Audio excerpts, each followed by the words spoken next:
All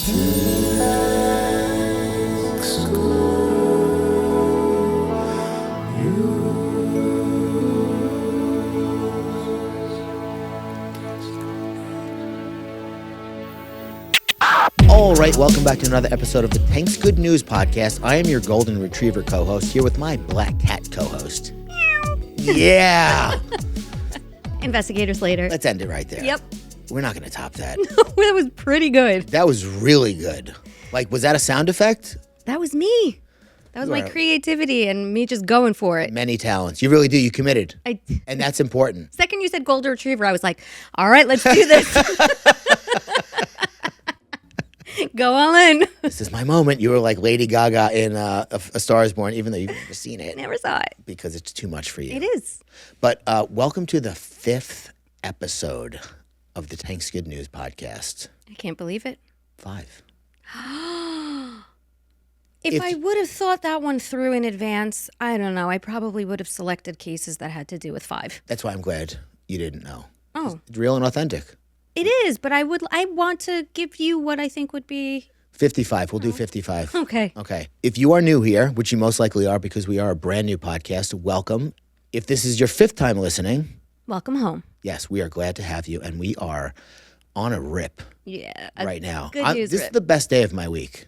Quickly became the bright spot of my week. And we record on Fridays. Which is cool. Which is how we usher in the weekend. And we release these episodes on Fridays because we want people to go into the weekend with positivity. Yes. That's why we chose that day as our release day. We do. And all we're trying to say here is not that everything's great for everybody, but if you look in the right direction with the right lenses on, you will see that there is a lot of good out there that you're probably missing through no fault of your own. You get, you ingest what you're exposed to.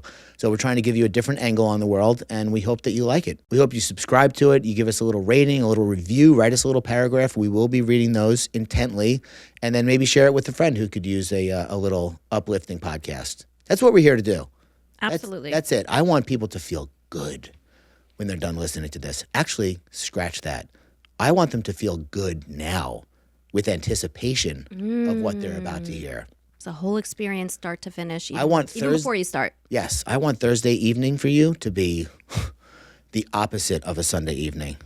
Nice. Yes. I really do. I want you guys to look forward to this. So I'm here with my co-host, Investigator Slater, who is the smartest person I've ever met. What? Can we get a soundbite made with that? Thanks. Yeah. That was very kind of you to say. If you haven't listened to Psychopedia and you only know us from here, you don't know what you're getting yourself into. It is a journey. It is a narrative journey. I don't know how to do it any other way because I think that what makes, a story really hit is obviously the details and how you tell it. How you tell it, yeah. Right? Storytelling is an art that most people don't realize you have to nurture. I need to know the people involved. I need to know the setting. I need to know what it looked like, smelled like, sounded like. Yeah. So I'm going to try and bring that to our stories. In an age of headlines, you bring us way more than that. Thank you. That's my goal. That's my goal for sure. Well, you do it. And if you love us and you're caught up on all 5 episodes. We have a Patreon set up, patreon.com/TGNpod, where you'll be able to help us, support us through this, keep us being able to do this. We're not running ads on this podcast. We would appreciate your support in that matter so we can continue bringing you this podcast and expanding and just growing and keeping it moving. Yeah. So whether you found us from the Instagram page or the gas station TV screen or someone shared it with you, we're all just happy you're here. So without any further ado, why don't you get us into this week's episode? Okay, with pleasure. Our first inspiring story takes us back to the summer of 1991, a time when fear and misinformation about HIV and AIDS cast a long shadow over the nation. Do you remember that time? Ryan White? We were so young. I mean, I was younger than you, but... By 18 months. I was 11. 11 and 9 are the same age. I can't even cross my fingers because they're so fat, but... Look at that. Look at the struggle. Oh, man. I love being small. Look how easy. Effortless. Easier on this one. Okay. Do it with your left hand. See how it goes. I'm ambidextrous. You were working on that while I was... I just remember being a very young girl and thinking terrified. that everybody had AIDS and that it was so easy to contract, and that if you got it, it was an automatic death sentence. It was at that time, It was to be at fair. that, for sure it was. There was so much less treatment and just information, but the fear was so visceral, even for me as a young girl. Oh, yeah, me too. Yeah. I remember Ryan White being on Oprah, mentioning Oprah again, and feeling such pain for him. He was a young boy who contracted HIV. I think it was through a blood transfusion. And man, like this guy had to become a poster boy for HIV recovery and dealing with it and whatever. I'm sure he probably wanted to. I'm sure at some point he said, like, I want to try and help people, which I'm now just realizing he wasn't thrust into the spotlight. Became like the face of the disease to an extent. Yeah. You know? It's come so far, thank goodness. For Neil Willinson, a Wisconsin college student, this summer, 1991, was meant to be a step toward his dream of becoming a Hollywood actor. Instead, it became a transformative chapter, one that shifted his focus from the pursuit of fame to a life dedicated to acceptance, refuge, and hope for children living with HIV and AIDS. That summer, Neil worked as a camp counselor, a role that he thought would be temporary, just like a little detour on his way to acting. What he didn't expect was how this experience would profoundly reshape his purpose. As a counselor, Neil devoted himself to educating his campers about HIV and AIDS, again, which was a critical issue in 1991 when misunderstanding and fear of the virus were pervasive. I know what story this is. Wait, hold on. So he was having campers who had HIV there, or just... Not yet. Okay, got it. HIV, or human immunodeficiency virus, attacks the body's immune system, specifically targeting white blood cells and weakening the body's defenses against diseases like tuberculosis, infections, and certain cancers. Yeah. Without treatment, HIV can progress into AIDS, or acquired immunodeficiency syndrome, leaving the body unable to fight off even minor illnesses. HIV is primarily transmitted through the exchange of bodily fluids from someone living with the virus, such as blood, breast milk, semen, and vaginal secretions. It can also be passed from mother to child during pregnancy or delivery, though not every case results in transmission. Oh, okay. In 1991, researchers estimated that 20 to 25% of babies born to HIV-positive mothers would contract the virus. Tragically, 1991 also marked the peak of this crisis for children in the United States, with an estimated 1,760 babies born with HIV that year alone. While these statistics highlighted the urgent need for education and prevention, they were often overshadowed by widespread panic and misinformation. Many believed HIV could be transmitted through everyday contact. And I'm ashamed to say, again, as a little girl, I thought that way too. Yeah, but we didn't know. We didn't know. Just really quick, if this is your first time listening, we do go through hard times before we get to the good news sometimes. We're pros at finding silver linings. That's actually why I made the page. It was during Hurricane Harvey. So many people were doing so many good things. The fires that are happening right now, I'm seeing so much good come out of it. I almost can't keep up with it. So if it feels like, how is this uplifting? You have to just wait for it. Yeah, you got to. Because the payoff is... You got to cut through the darkness to get to the light. There is no light without darkness. Correct. Yeah. Correct. So that's where we're starting from. So many believed HIV, as I said, could be transmitted through everyday contact, shaking hands, sharing food, or even being in the same room as someone with the virus. I remember Princess Di. Public toilets. Princess Di, there's famous footage of her shaking the hands of people with HIV and hugging the children, and the world at that point erupted that she was doing that. Class act. That lady died. Yes, absolutely. So these unfounded fears led to devastating consequences. Children with HIV were often forced out of schools, ostracized from their communities, and even subjected to violence. In one extreme case, a family's home was firebombed simply because they were living with the virus. Jesus. Today, information about HIV is widely accessible, but in the early 1990s, ignorance and fear dominated the conversation. Yeah, think March 2020. Yeah. But times a million. Right. Which made Neil's efforts to educate his campers both brave and essential. So let's return now to the summer of 1991. One day after summer camp had ended, Neil came across a local newspaper article with the headline, quote, AIDS hysteria, Oriole Lane parents fear for children's safety. Intrigued, he sat down to read it. The article told the story of a 5-year-old boy from Milwaukee named Niall Sandine who was living with HIV. Niall had contracted the virus at birth through his mother, Dawn.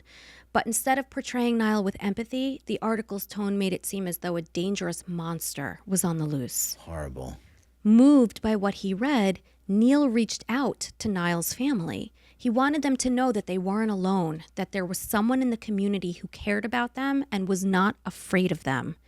As Neil got to know Niall, he witnessed the harsh realities that the boy faced. Isolation and discrimination at school. It was everywhere he looked. There was sort of no safe place for him. Yeah. Neil recounted one incident where a classmate backed away from Niall with his hands in the air as though he might catch the virus by simply being near him. Another boy remained Niall's friend, but only in secret, afraid that his parents would find out. Well, imagine being 5, how terrifying that must be for the kids. Horrible for the kid who has it, but just all around a bad situation. It is. Sports were no different. While Niall's older brother, Sean, who didn't have the virus, was allowed to play, Niall was excluded. Coaches, misunderstanding how HIV was transmitted, refused to let him join teams, believing that he could somehow pass the virus to other players simply by being near them. Dawn, Niall's mother and a nurse, worked tirelessly to educate parents and others about HIV and AIDS, hoping to ease their fears and misconceptions. But despite her efforts, Niall continued to be ostracized. Seeing the discrimination that Niall faced, Neil couldn't help but wonder how many other children were enduring that same cruelty. Where did these kids turn for support? Where could they go to escape the constant judgment and prejudice? Honestly. Neil's experience as a camp counselor inspired him to take action. In 1993, he launched Camp Heartland, initially planning it as a one-time, one-week camp for kids living with HIV and AIDS. His vision was simple yet powerful: to create a place where these children could experience total acceptance, a refuge from the fear, judgment, and isolation that overshadowed their daily lives. At Camp Heartland, kids could finally be themselves. They could laugh, play, and forge friendships without fear of rejection. The camp offered traditional summer activities, but it also included something unique: discussion groups where the children could safely share their secrets, their struggles, and their hopes. Imagine how powerful that was for them. Liberating. Yeah. Neil's vision for Camp Heartland quickly became a reality. The inaugural camp week was such a success that before it even ended, the children were already asking, when can we come back? For Niall, the boy who inspired the camp, it became a sanctuary. He later reflected that the camp gave him a place to let go and be a kid while being among others who shared the same feelings that he was dealing with. Yeah. For Niall and other campers, Camp Heartland created a sense of community among children living radically different lives from most. While the children's excitement deeply moved Neil, it was the words of one camper that left the greatest impact. 10-year-old Ryan Chedister arrived at camp just weeks after surviving pneumocystis pneumonia, which is a serious lung infection that affects people with weakened immune systems. He was frail and spent most of the first few days in the camp's infirmary, affectionately called Club Meds. Nice. Cute, right? Missing many of the camp's activities, Ryan might have seemed an unlikely candidate to be thrilled by the experience. But on the third night, during a special candle passing ceremony, Ryan held the candle, quietly saying, "Camp Heartland is the best week of my life." Neil was struck by the power of those words. If this week, one in which Ryan had spent most of his time recovering in the infirmary, was his best, Neil could only imagine how devastating Ryan's worst week had been. Yes. That moment became a turning point. Neil and the camp staff realized that Camp Heartland needed to be more than a one-time, week-long experience. Absolutely. They made the decision to transform it into an annual event dedicated to providing children living with HIV and AIDS with continued support, refuge, and joy. Did they make it longer? It was still 1 week, but Okay. they began offering it yearly. Yes. In the early years, Camp Heartland rented facilities each summer. However, misinformation about HIV remained prevalent, and at least one camp refused to let the children swim in its pool. The following summer, Neil moved the camp elsewhere. By 1997, Camp Heartland had found its permanent home on an 80-acre property in Willow River, Minnesota, a small town located about 100 miles north of Minneapolis. The location featured a main lodge, cabins, 3 lakes and miles of walking trails. Most of all, it became a beacon of hope for children across the country battling illness and discrimination. This picturesque location became a reality thanks in part to a generous donation from former Minnesota Twins player and manager Paul Molitor, who not only contributed to the land purchase, but also served as a camp spokesperson for several years. The Willow River property was an ideal setting for the camp. It bordered 3 serene lakes, as I mentioned. Over time, the camp expanded to include art spaces, a dance party room, and a dining hall. Cabins provided cozy accommodations with easy access to flushing toilets and warm showers, ensuring comfort for the children. Yeah. The camp's Club Med's Health Center, staffed by dedicated volunteer medical professionals, offered personalized care to every camper, further fostering a sense of safety and support. Outdoor activities were a highlight of the camp experience.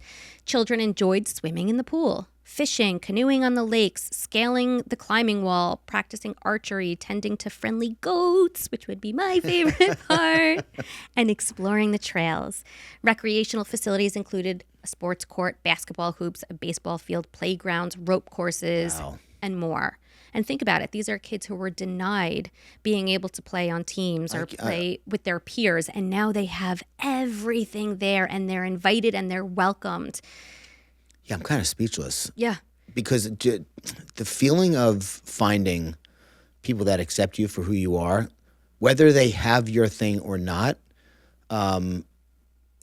it is, I don't even know how to describe it. It's the most freeing feeling that I've ever had in my entire And life. especially for children. Like the need to be accepted I and know. to feel seen. And, it's so paramount to their development Yes. and their growth as a future adult. Childhood is lonely enough as it is. It's so hard. My twin sister and I talk about that all the time when we're talking about our kids. We're like, man, childhood is tough. It is. It's so hard. You don't know anything. Right. You don't know what you're doing. And you don't know how. believe everything. Yes. Which is what's really difficult about this particular group of children. Yeah, I'm bad. Imagine exactly the internalization that they probably, were going through. Hearing people mock them and treat them like monsters. It's devastating. I'm picturing going there as a kid, being completely ostracized from my classmates, and just feeling like I walked into heaven and then having to leave. That's making me sad. That's why I'm having a hard time contributing, because I'm a little hung up I know. on the ending part. Oh, no, you're like my son. When we go on vacation, day 1, he's in tears. He's like, but it's over in 5 days. I'm like, buddy, you got to enjoy it and take with you the experience. But I know, I wish it could be all summer. I wish it could be all year. All year. Exactly.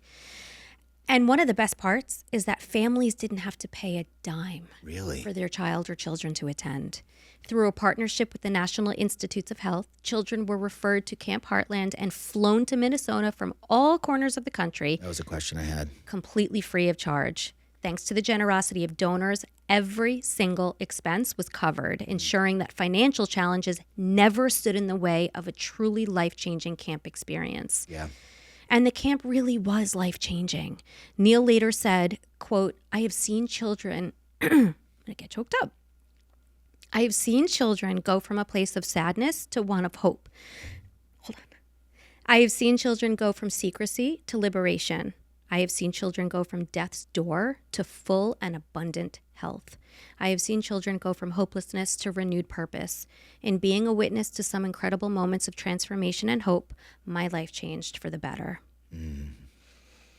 Can't talk. I almost couldn't make it through that. Now, unfortunately, the Camp Heartland story is not without some heartbreak. Over the years, at least 150 children who attended the camp later passed away. Neil had said this is something that he will never fully recover from. Yeah. Yet, even in the face of such loss, he holds on to gratitude. He shared, I am still filled with gratitude and hope for the relationships that we forged with thousands of children during a very critical time in their young lives.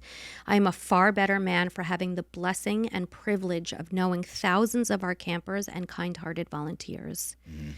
As the years passed, the organization continued to grow. One of its most notable expansions was the creation of One Futures, which was a mentorship program designed for young adults affected by HIV and AIDS who had aged out of the traditional camp program. The camp's first inspiration, Niall Sandine, remained deeply connected to its mission. After attending camp for several years, he traveled the country with the nonprofit, speaking at schools and sharing his story. Wow. Niall went on to lead an inspiring life, getting married, becoming a pastor, and pursuing a doctoral degree. Wow. By 2005, Camp Heartland had provided over 5,300 camp experiences to young people. As the organization grew, so too did its mission. Advances in medical treatment for HIV and AIDS meant that more people were living longer, healthier lives with the virus. Recognizing this shift, Camp Heartland expanded its programming to include more year-round support initiatives for campers. The evolution brought about the need for a new identity. So in 2006, Camp Heartland adopted the umbrella name One Heartland, reflecting its expanded mission to serve a wider range of youth facing diverse challenges. With the rebranding came the creation of new specialized camps. Camp North Star was tailored for children living in transitional housing. Camp 5210 was designed to help youth build healthier relationships with food. And Camp True Colors was a safe and affirming space for the LGBTQIA+ youth. Wow. Despite these expansions, the core mission remained unwavering: to provide a carefree week of camp for children who truly deserved it, a place where they could feel seen and supported and just free to be kids. As One Heartland grew, its broader initiatives began creating life-changing experiences for a wider audience of children. By 2011, with the organization thriving and its reach continuing to expand, Neil made the decision to step down, confident in the foundation that he built.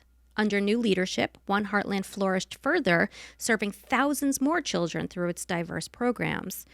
Interestingly, the only camp that experienced a decline in attendance was the original Camp Heartland. Yet this decline was a cause for celebration, a testament to progress, because it reflected the decreasing number of children living with HIV and AIDS. By 2019, the number of children born with HIV in the U.S. had dropped to its lowest level ever. Just 32 children. Wow. Compared to 1,760 in 1991. Wow. By 2024, only a handful of cases remained. That year, like new cases. Yeah. With these incredible statistics, One Heartland realized that the original purpose of Camp Heartland, to support children living with HIV and AIDS, was less necessary. In late 2024, the organization, therefore, but also incredibly, made the difficult decision to shut down all operations at the camp and to sell the property. This decision impacted not just Camp Heartland, but all the camps that had been held on the site. Now, as we've just alluded to, Neil described the closure of Camp Heartland as bittersweet. Yes. On one hand, he's so grateful that the need for it has diminished. Reflecting on this monumental shift, Neil shared, "It's the greatest story that I ever could have imagined. It's something I never could have predicted." On the other hand, Neil recognizes the profound emotional connections many people have to the camp and the cherished memories that it created. Saying goodbye to a place that served as a sanctuary for so many is undeniably poignant. The property's closure carried an added layer of meaning, as it had become a resting place for some of the children who attended Camp Heartland and later passed away from the virus. Among them was 12-year-old Chris Edwards, who died of HIV-related causes in 1999. His brother Dylan, who had attended camp with Chris, had lost both parents to the virus and shared, "The facility closing is a heartbreaker, but the purpose of the camp was for sick kids. Now there are so few kids sick with HIV that the camp is no longer needed. It's hard to feel bad about that." Yeah. Neil Willinson hopes the property's next owner will preserve the Honor Garden, which is a space dedicated to remembering the children who attended Camp Heartland and passed away. He also expressed a desire for the property to continue serving children, ideally as a part of another camp.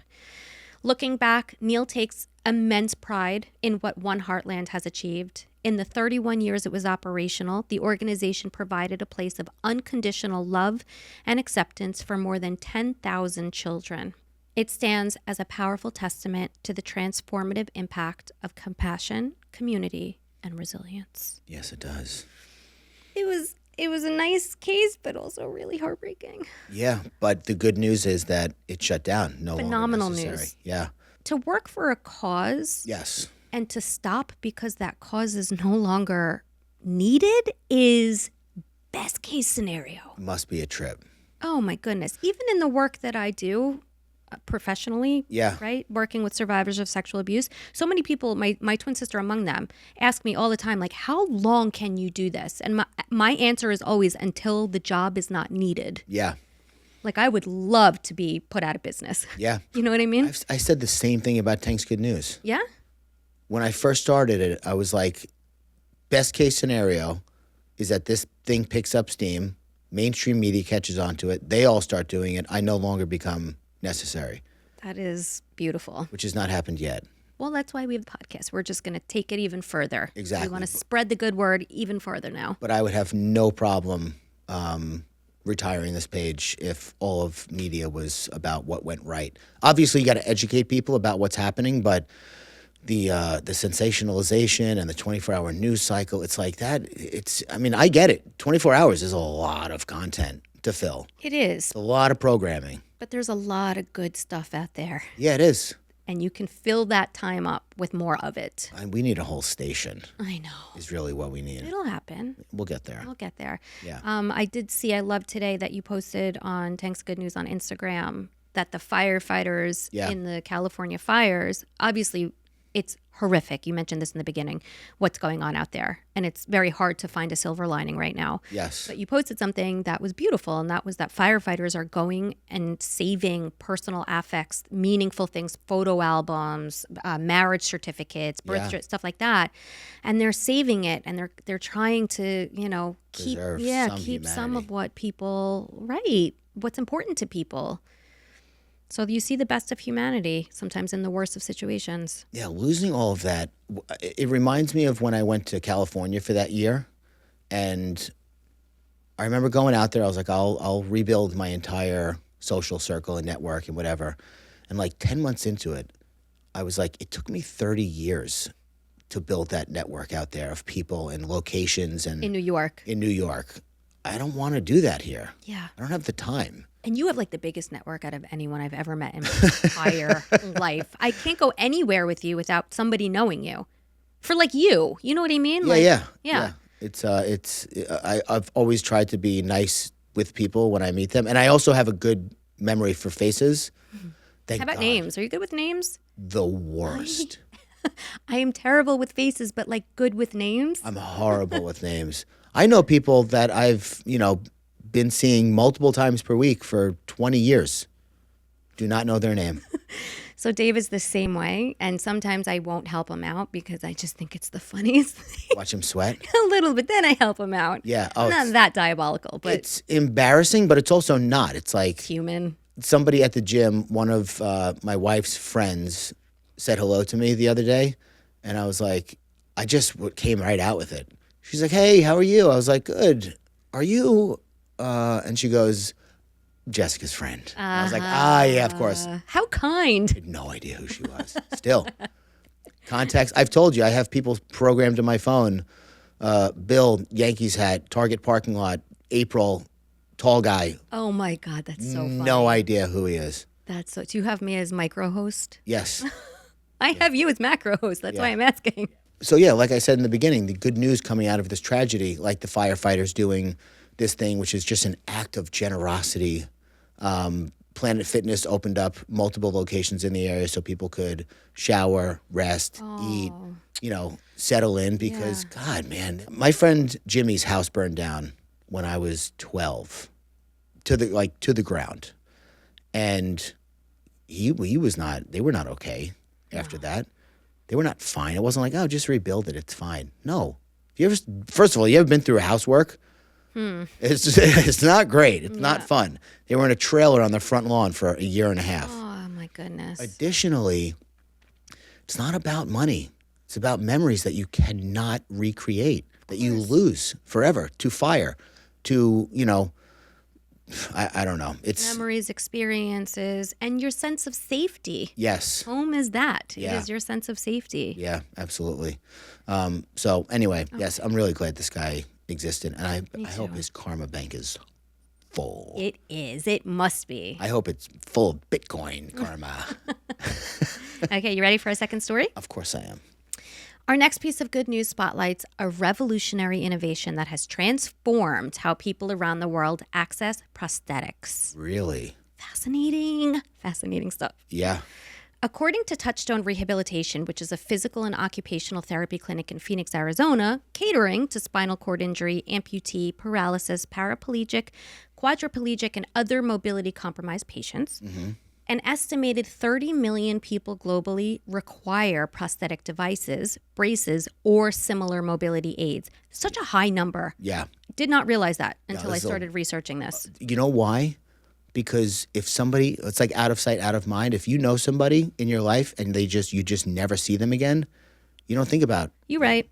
They don't pop up. So like, there's people that we've known that are probably just in their house somewhere, paralyzed from an accident or whatever, disease. It's horrible. Yet fewer than 20% of those 30 million people currently have access to the devices they need. Yeah, it's a huge problem. With cost and accessibility being the most significant barriers. Of course. That reality began to shift when artist and designer Ivan Owen introduced the world to its first ever open source 3D printed prosthetic. True or false? I had to practice saying Ivan Owen more than once. Really? Yeah. Yeah, true. Ivan, born in a small Alaskan town and raised in Redmond, Washington, had always been a creative force. Operating Mech Madness Designs, a company specializing in costumes and special effects, Ivan delighted in crafting unique, imaginative pieces. From post-apocalyptic armor to mechanical gadgets and musical instruments, his work showcased his ability to turn unconventional ideas into functional art. Wow. In April 2011, Ivan designed a large metal functional puppet hand to wear at his first ever steampunk convention alongside his fellow artist and friend, Jen. I would like to see that. Me too. I have seen it. I'd like to wear it. The hand was a showstopper. I'd love to grab a plate out of my cabinets with that thing. I'd love to scratch my back or something. Oh, God. Don't even start with me on back scratching utensils.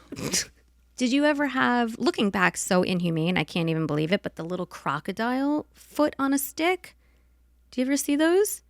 No. Did you guys make those yourselves? No, you freak. Freaks? I'm dark, but I would never hurt an animal of any kind. I was doing it with butter knives in my parents' house growing up. I just couldn't. It was the corners in my house were not sharp enough. Oh, that's a shame. So I couldn't. Kitchen table didn't. I couldn't bear my way. I'd bear back scratch. By the way, this is gonna sound insane, but scratching your back on a tree is truly one of the greatest experiences you can have. Well, bark is very coarse. It's very coarse. Yeah. You got to lift your shirt up, though, because it'll tear your clothing. No. It's sharp. It's not metal. You might pull if you're wearing a sweater. Okay, yes. If you're wearing a cashmere sweater, you probably are not going to want to grind yourself up against a tree. But yeah, it's so good. I did it not that long ago. It's so satisfying. Very satisfying. After this steampunk convention, which, by the way, I'm a little bit into steampunk fashion. You think? Oh, you knew this. Okay. I was like, do I tell him that I type in, steampunk in my little search bars when I'm shopping? When we did the podcast and you were dressed like Edward Scissorhands? It wasn't, but thank you. It really was in retrospect. Edward Steampunk or what? Slater hands? Yes. After the convention, Ivan uploaded a video of his creation, this hand, to YouTube, where it initially garnered modest attention until an unexpected email in December 2011 brought it back into focus. The email was from Richard Van Az, a carpenter in South Africa who had lost 4 fingers in a woodworking accident. Unable to work and faced with the staggering cost of prosthetic fingers, about $10,000 US each. Richard was desperate for a solution. Jeez. He'd been experimenting with his own designs when he stumbled upon Ivan's YouTube video and reached out for help. Despite being thousands of miles apart, Ivan agreed to collaborate with Richard. Over the next 10 months, the two connected via Skype and email, and they worked together to develop a prototype. With no access to expensive materials, they relied on ingenuity and everyday objects that they could both source locally. Their toolkit included toilet paper tubes, leather scraps, zip ties, fishing line, rubber bands, surgical tubing, duct tape, and anything else that they could possibly repurpose. Okay. In September 2012, Ivan and Richard realized that their online collaboration had reached its limits. To continue advancing their design, they needed to work side by side. So they launched a crowdfunding campaign to cover airfare so that Ivan could travel from the U.S. to South Africa. While they were still raising funds, a generous donor stepped in, offering frequent flyer miles to ensure that Ivan could make the journey. Their story was gaining momentum, with media coverage and social media buzz bringing their work to a wider audience. Amid the growing attention, messages began pouring in from people seeking help. And one of those messages came from a woman named Yolani Dippenair, a South African mother whose 5-year-old son, Liam, was born without fingers on his right hand due to amniotic band syndrome. Oh, my God. This condition occurs when the inner layer of the placenta is damaged during pregnancy, causing fibrous bands to form and restrict blood flow, which can impede the development of body parts. Wait, so it's damaged, so it frays out, and then it starts wrapping around things? Is that what you're saying? So the placenta is damaged, is what I'm saying. Okay. Okay, the inner layer of the placenta is damaged, and it causes these fibrous bands to form. Yes, and when yes, it forms, yes. it restricts blood flow, which impedes the development of body parts, in Liam's case, fingers. Yeah.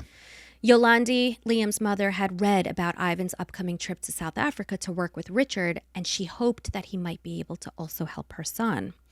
But instead of designing a single finger, Yolandi asked if Ivan and Richard could create a whole hand for Liam.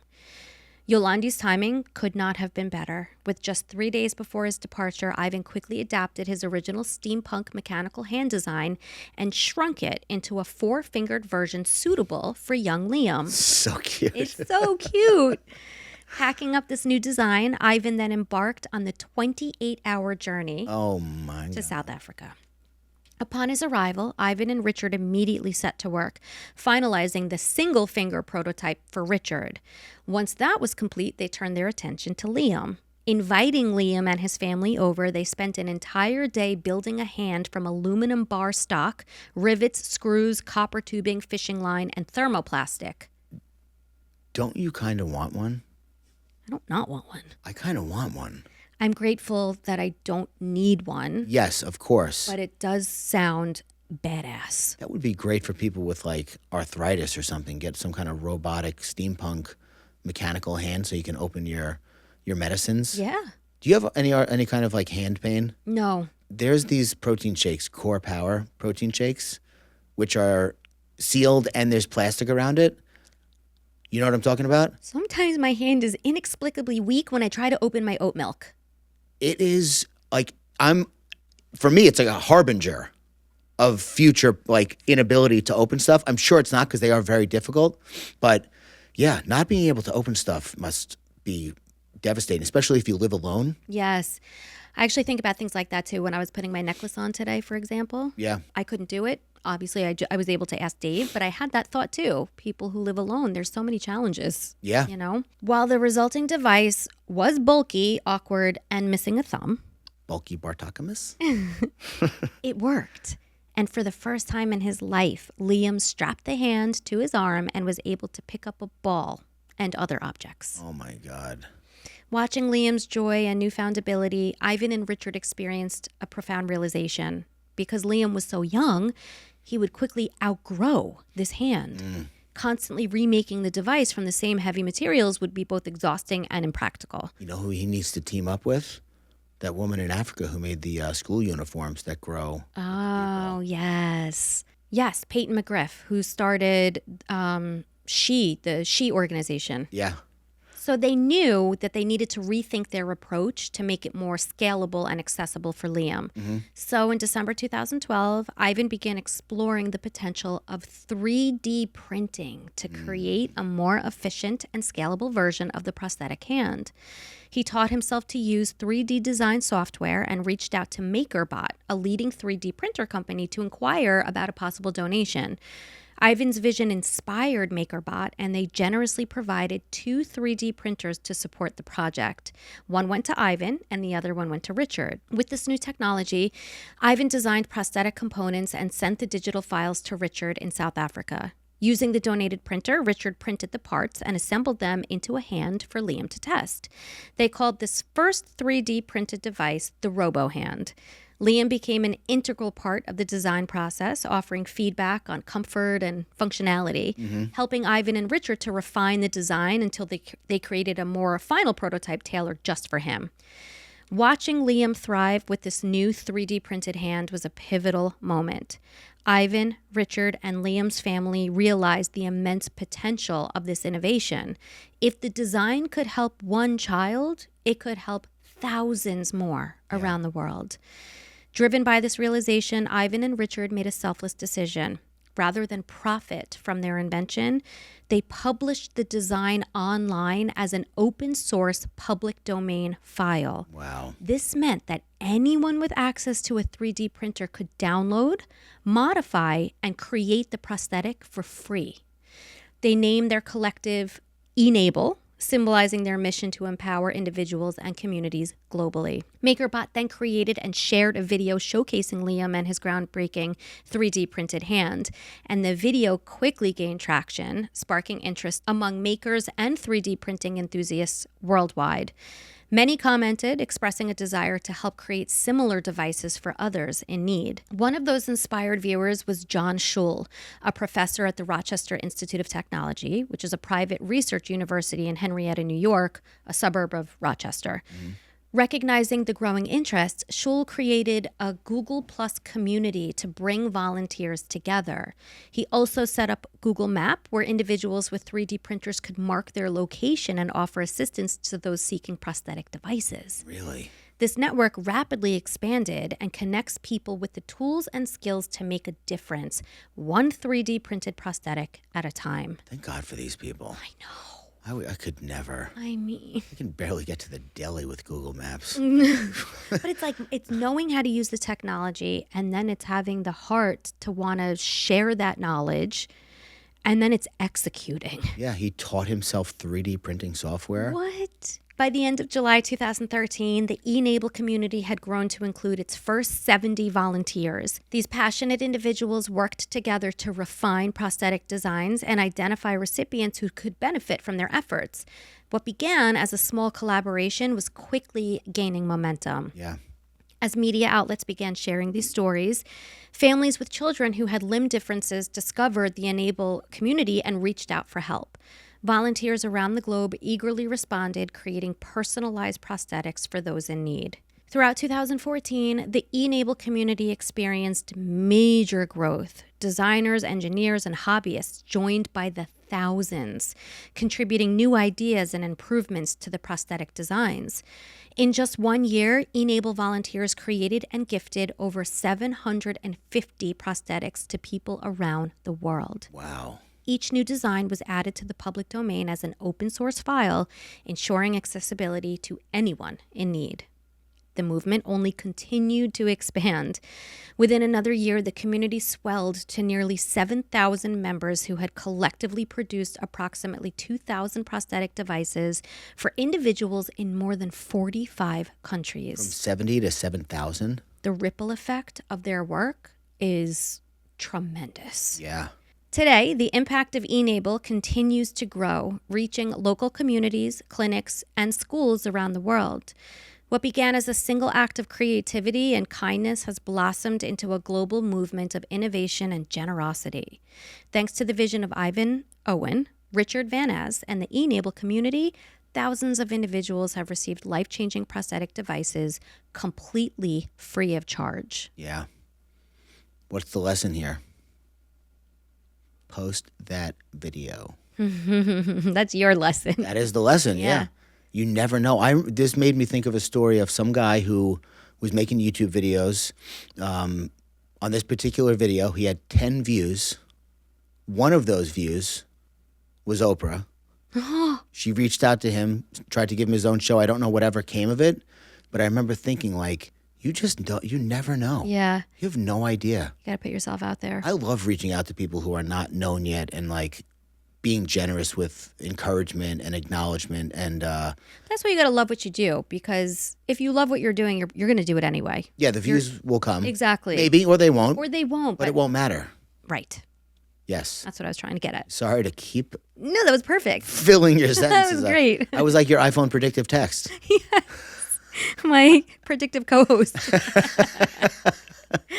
I've been using ChatGPT a lot. So, by the way, ChatGPT is failing me in every way. Really? Yeah, I tried to get it to give me a list of songs from this artist, every one they've ever made or appeared on or been featured in chronological order. Do you know what this stupid thing said to me?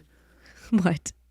That is a monumental task. Let me provide you with some resources. No, I don't want resources. I want you to do it. What is wrong with you? Can you say that back? I'm asking you for your help. Yes, I did. And then it got a little. I was like, "Why aren't you helping me?" Swear to God. What did it say? I don't remember. I just remember being like, maybe if I talk to this thing like it's a human, it'll like get real with me. I was like, I see the websites. I want you to scrape the websites for the information and collate it into chronological order so I can have a list in this text box of all the songs. Just be like, the next thing you type needs to be the answer to my question. I believe I almost got to that point, if not. Go to your room. Yeah, seriously. Why don't you take a minute? You don't have to do it right now. If you need a break, that's fine. I know you think you have to do it immediately, but just like at any point in the next day or so, can you get around to it? And ChatGPT just kept going, I don't know. It's a doozy. Yeah, this is a lot of information, man. Are you sure you? Yeah, I want it.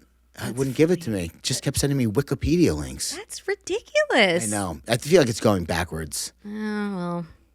Maybe. Who knows? Maybe. I don't know. I'm in no fear of AI taking over. Zero. Like, I'm hopeful that it will take over in areas where it will be productive yes. versus, taking over humankind, let's say. Yeah, I think it's a tool that ultimately you need human input to Exactly. to get it going. Right, partners. Yes, exactly. You need somebody to bounce ideas off of, and then someone to say, that's too much work.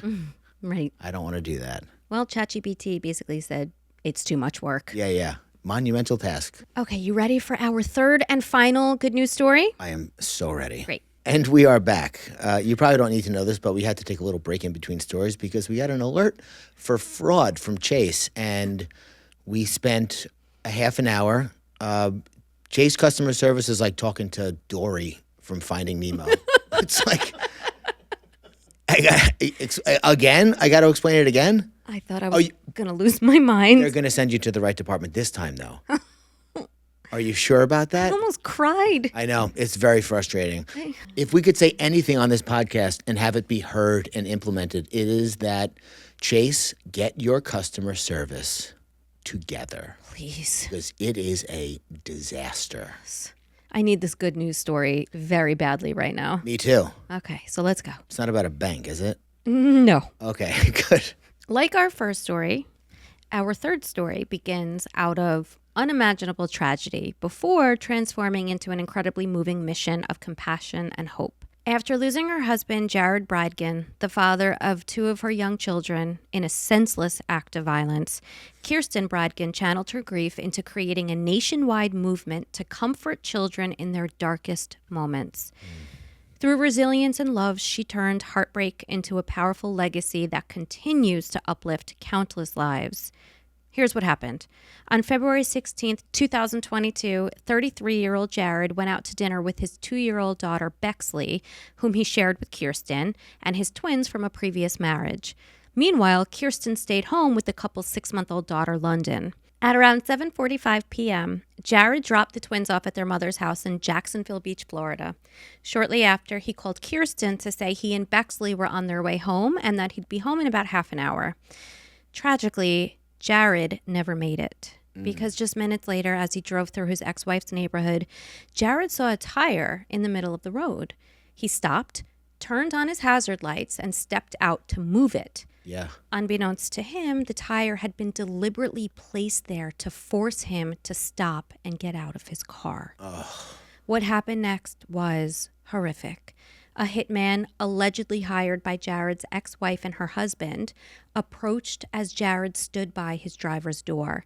The man fired multiple shots from close range, killing Jared. Hitman? While the driver's door was riddled with bullets, Bexley, still strapped into her car seat, miraculously survived and was unharmed physically. The assailant fled, leaving Bexley alone in the car with her father's body just outside.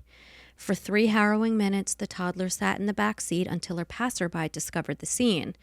The kind stranger removed Bexley from the car, wrapped her in a blanket, and stayed with her until help arrived. Police officers quickly responded after a nearby resident reported gunshots. A female officer brought Bexley to the station, but they weren't equipped with basic items for children. No diapers, snacks, toys, nothing. Despite these challenges, officers did their best to comfort Bexley as they worked through the chaos. Meanwhile, when Jared didn't return home by 8:30 p.m., Kirsten grew increasingly worried. She called and texted repeatedly, but there was no answer.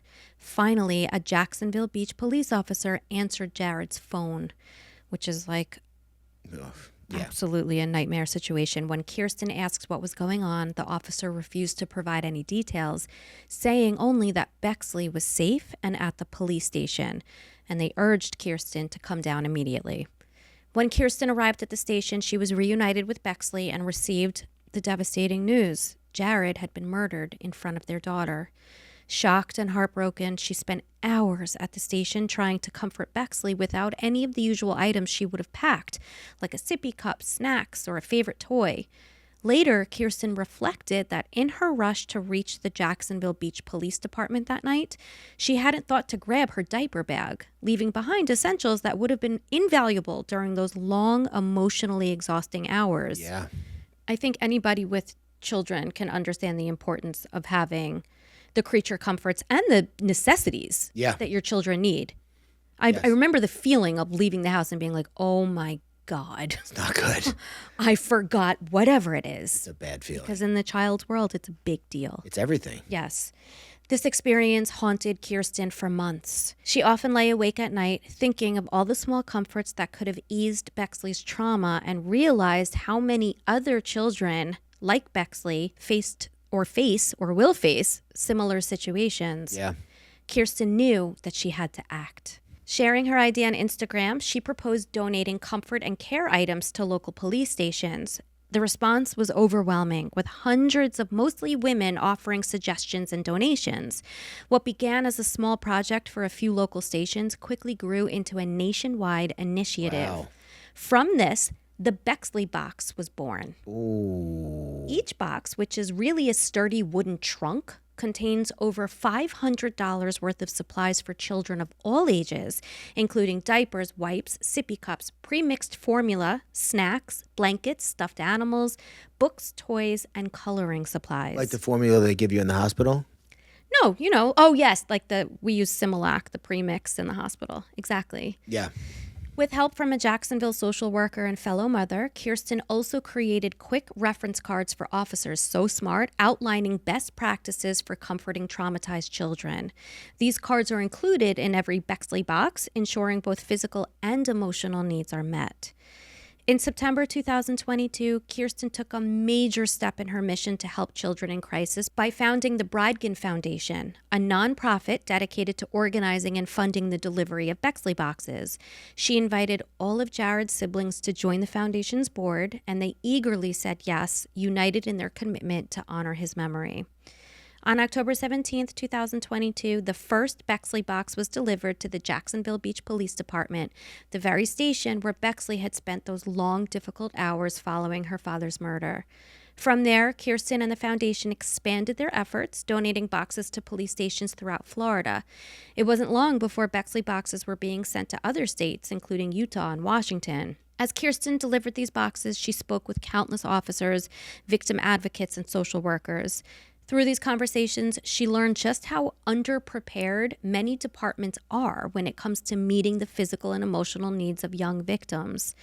While some departments have basic supplies, many lack the resources to fully support children in the immediate aftermath of a traumatic event, especially when crimes occur at night and stores are closed. This knowledge only strengthened Kirsten's determination to expand the project. Her goal is clear: to place a Bexley Box in every state, ensuring that no child goes without care and comfort during such critical moments. Such an under thought of thing. Yeah. And to have that there. Yeah, brilliant. Absolutely. Brilliant Bexley Box. I like the name too. Me too. Strong. Today, more than 50 Bexley Boxes have been delivered to police departments across 10 different states. Kirsten and Jared's daughter, Bexley, now 5 years old, often helps assemble and deliver the boxes, a gesture that brings healing and purpose to both mother and daughter. Yeah. Reflecting on their journey, Kirsten shared, "It's a therapeutic way for Bexley and myself to make something good come from this insane evil that we have encountered, and I know that Jared would be proud of that." Yeah. Yeah, that is a different level of strength to be able to, some people obviously crumble under those conditions, which is to be expected, or at least allowed for. Not that anybody allows anybody's emotions, but people get it when you crumble in those situations. Yeah. Which I'm sure she did for a time. Like you said, she was up at night thinking about, her daughter. Yeah. How she wasn't really Her daughter and all of the daughters and all of the sons. Yes. And all of the children. in the midst of losing her husband. Exactly. When tragedy strikes, typically, people just think it's bad. And it is bad. You got to give it time. Sometimes it's like time-released goodness that can only arise out of a tragic situation. Otherwise, it doesn't happen. Yeah. Nobody wishes, when my friend Mike died of a drug overdose, I swore to myself then, not that I was, under any delusion that I was going to be able to somehow stop forever in that moment, but one day at a time, yes. But I was like, I can't let him die for nothing. You know what I mean? So that's when you decided to get sober? No. I was already sober for 7 months at that point. Okay. But still, every day is, I know. I was like, let me not I don't wish death on him. I would never wish death on anybody. It's almost worse when someone dies to let it be for naught, which I like the word. Don't Shout look out at me to like Shakespeare. Shout out to Shakespeare. It can't be for naught. It can't be for naught. Yeah, you That got was to so dramatic. you got to make something out of it. Yeah. And this woman, I mean, But it's like you said, you wouldn't think about that. No. You know what I mean? You would think, all right, so maybe obviously you always think about, victims and what they're going through, but nobody thinks about if it's a child, the needs are different. yeah, they have a vending machine there. Exactly. And to Kirsten's point, if it's nighttime and things are closed, it's Yeah. not like an officer can run out and grab something from, Walmart or wherever it may be. Yeah.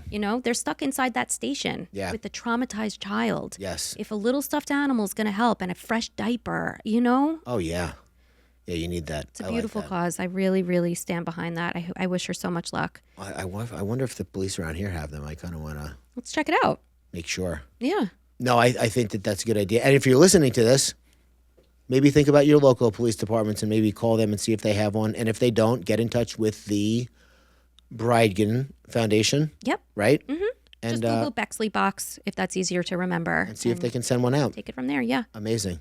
Well, so those are the 3 beautiful stories. I liked them all for different reasons. I'm glad, again, that you brought up in the beginning of the episode that, you can only have light if there's dark, because it's tricky writing these stories, prepping them. Yeah. When so much of it comes out of a dark place, because I know this is a good news, happy space. Yeah. But we have to go through the journey. Life is dichotomous. Nice. Nice.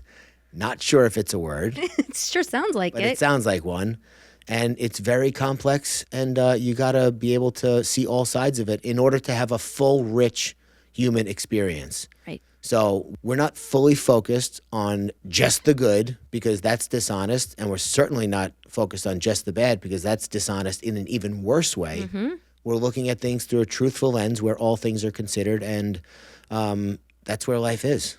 Life is in the ups and downs. Beautifully said. And it wasn't even a titty. I know. Well, speaking of, do you have another Tanks tidbit that you can share? I do. I just saw this note that I wrote to myself. God, I hope one day I can organize these, truly.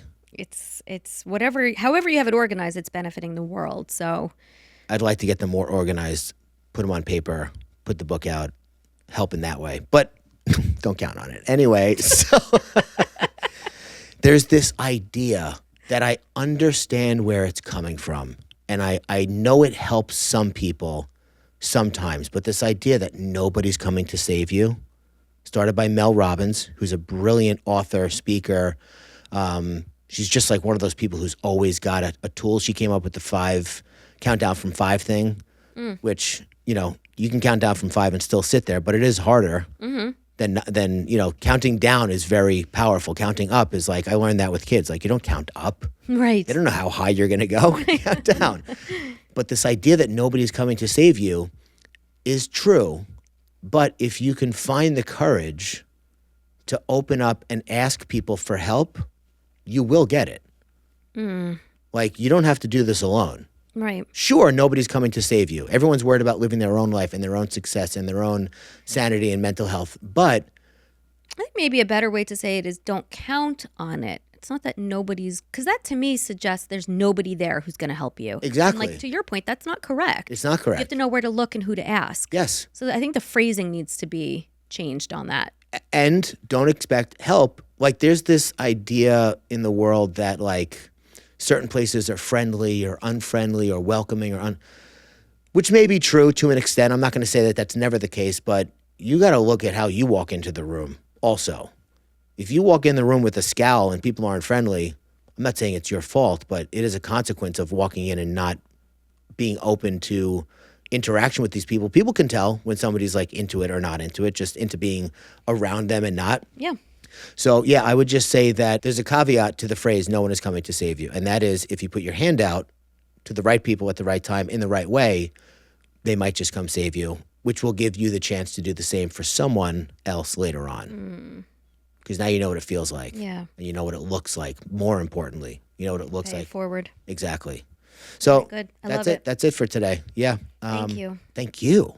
My pleasure. Thank you for doing all that hard work and the heavy lifting and the brilliant narrative storytelling and weaving of facts, details, and sentiments into a cohesive, unbelievably good podcast.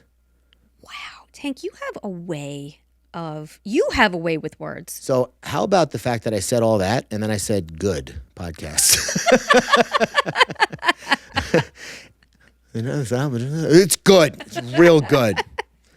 You had to keep it real, Yeah, I just blacked out. I don't even know what I just said. You gave me beautiful compliments. Thank you very much. It is my pleasure to do this and to bring some sunshine to the world. Yeah, the most relatable thing Michael Scott has ever said, in my opinion, is sometimes I just start a sentence and try and find my way through, before the end of it. That's fantastic. Absolutely. Well, you do that great. Like, I have the benefit of having my notes in front of me and researching. I always think that you have the harder job out of the two of us because you come into these episodes knowing nothing about what we're covering. And the words that you spit are meaningful and profound, and they really help people. And that's coming off the cuff from the heart. I spit fire. I spit facts. Yeah. You know what I think of a lot in the movie Wedding Crashers? It's such a deep movie. What do you think about a lot? Well, first of all, there are lessons everywhere. Yes. There are. So in that movie, Rachel McAdams is doing her speech at the wedding. And she's reading and she's nervous and she's flubbing and whatever. And Owen Wilson looks at her and goes,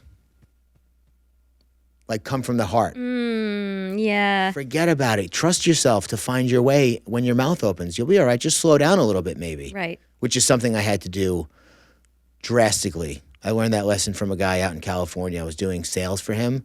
And he's like, dude, you're talking too fast. You're like driving. You are from New York. But there's fast and then there's so fast that you go, all of a sudden, it's like driving, okay, great example. Driving 80 miles an hour with no headlights and then slamming into a wall. Versus going 50 miles an hour with headlights and being able to stop before the wall. Maybe you still hit it, kind of, but it's not a violent crash. Mm-hmm. So I had to slow down my thought process a little bit and the way that I speak, which it feels way better. Yeah. Racing mind is, ugh. I got a racing mind right now because of that Chase call. Yeah. Calls. We should make that Chase customer service hold music our theme song on here. So you can be traumatized every time you listen to it. And everyone can, because this is a universal experience. I know. That Chase customer service. What a misnomer. Yeah, I know. Thank God that we had one more case to come back to. It saved the day. Yeah. They really send you on a wild goose chase, don't they? Chase? Goose chase? Ba-dum-bum. Very nice. I tried to If I do say so myself. That was very good. So thank you for doing that. Thank you for listening. And we look forward to seeing you at the next episode. Thank you so much for listening. Bye. Bye.